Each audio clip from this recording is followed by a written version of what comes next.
Hello বন্ধুরা, আসসালামু আলাইকুম। আপনারা সবাই কেমন আছেন? আশা করি ভালো আছেন। তো অনেক দিন পর আপনাদের সাথে একটা ভিডিও শেয়ার করছি। আসলে আমি অসুস্থর কারণে আপনাদের সাথে অতটা ভিডিও শেয়ার করতে পারি না।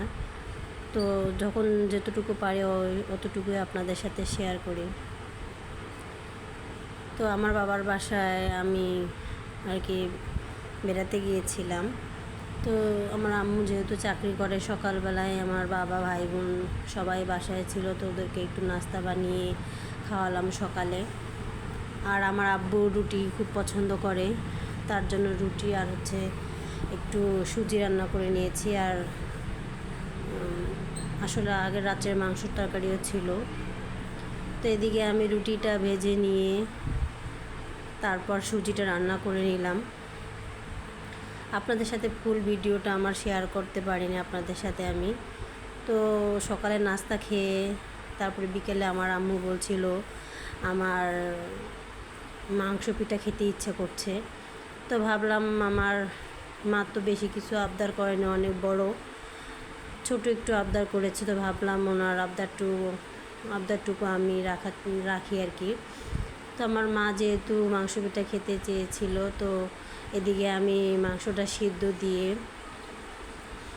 তারপরে এটা সিদ্ধ করে ঝুড়ো করে নিয়েছিলাম। তো তারপর মশলা দিয়ে ভালো করে এটা কষিয়ে নিচ্ছি। আর আমার বোন আর আমার মা এখানে পিঠাগুলো বানিয়ে নিচ্ছিল। তো আগে আমি আসলে আমি অসুস্থ, এই জন্য আমি অতটা বেশি প্রেশার দিতে পারি নাই। তো আমার মা আমার বোনেই ওরাই আর কি পিঠাগুলো বানিয়ে নিচ্ছে। তা আমি ওদেরকে বললাম যে তোমরা দুইজন বসে বসে বানাও আর আমি ভেজে দেই, কারণ আমি বেশিক্ষণ বসে থাকতে পারি না, আমার শরীর খুবই খারাপ লাগে। তো আমার আম্মু অতটা বেশি করতে পারেনি। তো আমার বাবা পরে আসলো, আমার বাবাই আমাদের হেল্প করলো পিঠা বানাতে। তো আমার বোন আর আমার বাবা এই পিঠাগুলো বানিয়ে নিচ্ছে আর আমি এদিক দিয়ে ভেজে নিচ্ছি। আসলে চালের পিঠা সাথে সাথে ভাজতে হয়, কারণ কেননা চালের পিঠা যদি সাথে সাথে না ভাজে তাহলে সেটা ফেটে যায়। ময়দা বা আটাটা হলে যতক্ষণ ইচ্ছা ততক্ষণই রাখতে পারবেন, কিন্তু চালেরটা সাথে সাথে ভেজে নিতে হয়। তো আমার বোন আর আমার আব্বুকে বললাম তোমরা দুইজনে বানাও আর আমি আস্তে আস্তে ভেজে নিই, কারণ নয়তো বা এটা ফেটে যেতে পারে।